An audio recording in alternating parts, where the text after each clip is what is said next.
السلام عليكم ورحمة الله وبركاته. وحنا كسو سلامينا وعوضة مرتي ونوية هي ولكن خالد ديرو مركزك القرى. خالدو ولا صعت لك أنا الصوماليات إن بعتبر إن أي كشرته ظلم بدل وكشره مركا محادث ليلة أي واحد سؤال بعتبر محاك يعني محاسب دواء بس ليلة. وعليكم السلام ورحمة الله وبركاته. شيخ سعيد وما صنتهاي سيدك وحن أمها العلنا إياه مدشة إيو أخيارتا القرى. أنت سكدب شاكير بان كان شاكين سعيدو من اللي يراهدو دكتور حسن البصري شيخ يقال أها ومردو جيريودي إله سبحانه وتعالى خانو بري أينو نحرستي جنو كورابيو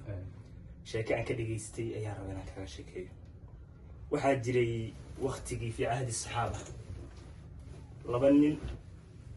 oo isku reer ka dhashay laakiin family hoosaad kala duwan oo laba jifa ka soo jeedo waxay ahaayeen laba ugaas oo reerka dhaxdiisa aad loo qadariyo marka way tartami jireen way isku faani jireen bil aadanku waxa la yiraahdaa faanka uu ku imtixaamay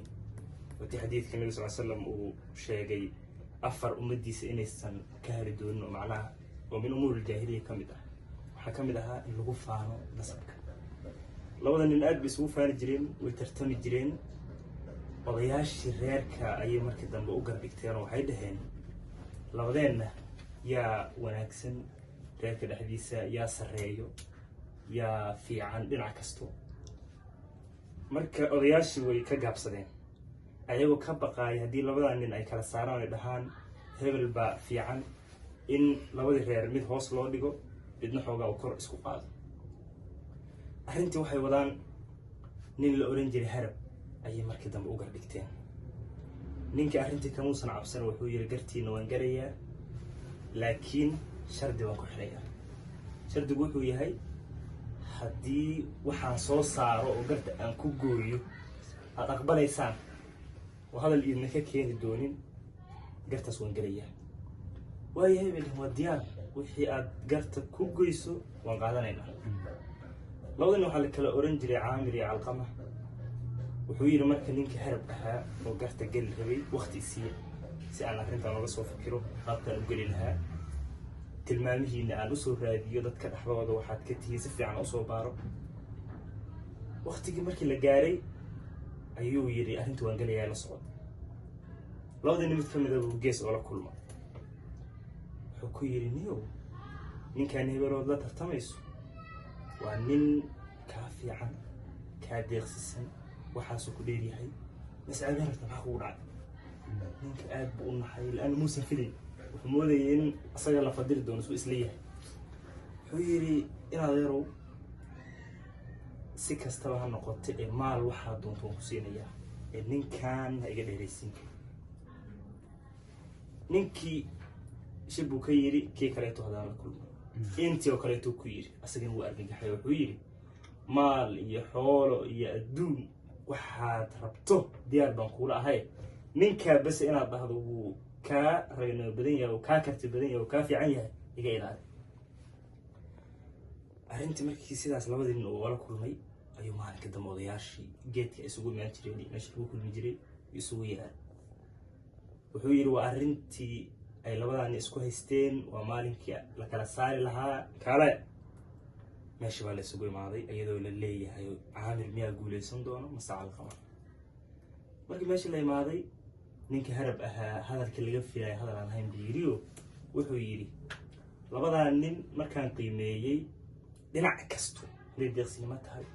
day wanaag kala tahay waa isku mid labadii nin meesha marka yumid walba asagoo faraxsan ka tagay صحابة كمدة ومجلس باهي عمر بن الخطاب رضي الله عنه وارضاه أيا وحول كل نهر ما كل ما يحكيري هرنتي وهدي يوم غلي ما يحكيري لبضع سنين أدي تلمامها بن آدم كلاجي على الغرفة حكوا نكسني هاي ك هذا حاجات حكوا نكسنها إن أكتر ما كهرب وحكيري مارين كاس waxaan ka baqay waxay ahayd in labada reer mid hoos loo dhigo oo la liido maalkaas waxaan ka baqay hadaan hadda sheegana waxa laga yaabaa in arinta ka baqay ay soo baxdo marka xogtaas waa la dhiman karaaye inaan sheego lama yaabo. cumar bin khadaab aad buu ugu farxay, aad buu ugu riyaaqay ninkaa mas-uuliyadda u xambaarsan yahay iyo bulshada inuu ilaaliyo wanaagooda si ugu dadaaliya. marka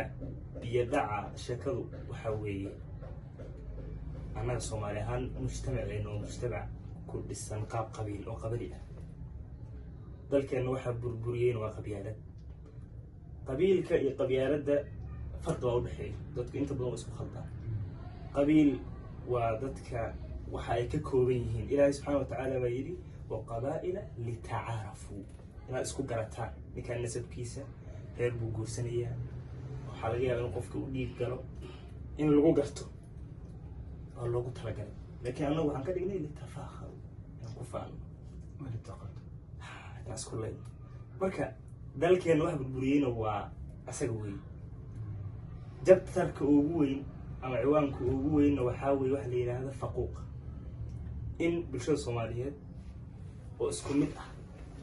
waa tii rasuulkeena sallallahu alayhi wasallam uu lahaa kullukum aadam wa aadam min turab laa fadla licarabiyin calaa cajami, ma kala fadli badno ila bitaqwa. rabbi subxaana wa tacaala wuxuu leeyahay inna akramakum cinda allahi atqaakum. ka Soomaali ahaan marka waan aaminsannahay in dadku ay isku mid yihiin, waan rumaysannahay. qof walbo Soomaaliya dad weydiiso su-aashaas wuxuu ku leeyahay dadku isku mid, laakiin dhaqangelintii baa naga maqan. mushkiladdu waa halkaas, dhaqangelintii yaa naga maqan. waxaan marka kasoo wadaa odayaal waxaan u baahannahay sida harab oo kaleeta ah oo bulshada kala ilaaliyo oo wanaagga ku kala ilaaliyo,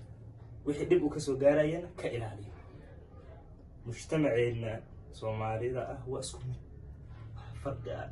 oo u dhexeeya xagga nasabka ma jiro. laakiin annagii dadkeennii waxay iska dhaadhiciyeen in hebel iyo hebel qabiil ahaan ay kala sarreeyaan. laakiin sunnada iyo aayaadka say noo sheegayaan annagoo aaminsan baa haddana waxaa laga yaaba inaan naf iyo shaydaan dadka ay ka qaalib noqdaan. marka mushkiladda ugu weyn oo na haysato oo 30 sano aan ka kaban la'nahay waa halkaas. beri ka maalin waxaa laga yaabaa Siciidow aniga iyo adiga hadduu ilaahay nafta baaqi nooga dhigo odayaasha mustaqbalka dhow waa aniga iyo adiga. marka anigoo labadeena ka bilaabayo odayaasha hadda joogana haddii dowrkooda inay qaataan ay muhiim tahay, harab oo kaleeto ayaan u baahannahay. marka sheekadaas oo aad i cajabisay, biyo dhacooduna sidaas yahay ayaan jeclaa adiga iyo bulshadaba inaan idinla wadaago. wassalaamu calaykum waraxmatullahi wabarakaatu.